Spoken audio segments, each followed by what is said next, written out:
नमस्कार. संपूर्ण महाराष्ट्रातील लाडक्या बहिणींसाठी आनंदाची बातमी. 2100 रुपये आता हप्ता तुमच्या आधार संलग्न बँक खात्यामध्ये जमा होणार आहे. तर यासाठी सर्वात महत्त्वाची बाब म्हणजेच महाराष्ट्रामध्ये महायुतीचं सरकार आलेलं आहे आणि मुख्यमंत्री पदाचा शपथविधी समारंभ लगेच होईल आणि त्यानंतर हे जे हप्ते आहेत ते तुमच्या आधार संलग्न बँक खात्यामध्ये जमा होणार आहे. तर यामध्ये सगळ्यात महत्त्वाची बाब म्हणजे ज्या महिलांना यापूर्वीचे सगळे हप्ते मिळालेले आहेत, 7,500 रुपये मिळालेले आहेत, त्यांना हा 2100 रुपयांचा हप्ता जमा होईल.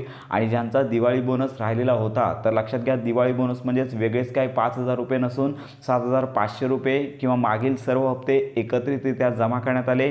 तर हा दिवाळी बोनस देखील मागील काही महिलांचा राहिलेला आहे, तर त्या महिलांना देखील हा दिवाळी बोनस जमा होणार आहे. याचबरोबर सगळ्यात महत्त्वाची बाब म्हणजेच एक हप्ता किंवा 2 हप्ते जमा झालेले असतील, काही हप्ते बाकी असतील, त्यांना देखील हे हप्ते जमा केले जाणार आहेत. याचबरोबर अन्नपूर्णा योजनेअंतर्गत ज्यांना 3 मोफत सिलेंडर मिळाले नाहीत, ते देखील याच कालावधीमध्ये वाटप सुरू होणार आहे. तर यामध्ये सगळ्यात महत्त्वाची बाब म्हणजे 2 गोष्टी महत्त्वाच्या आहेत. एक म्हणजे मुख्यमंत्री माझी लाडकी बहीण योजनेअंतर्गत तुमचा अर्ज अप्रूव्ह हवा आहे आणि दुसरी महत्त्वाची बाब म्हणजे तुमच्या आधार कार्डला तुमचं बँक खातं लिंक असलं पाहिजे. जर तुमचे मागील हप्ते आलेले असतील तर तुम्हाला काही करायची गरज नाही आहे.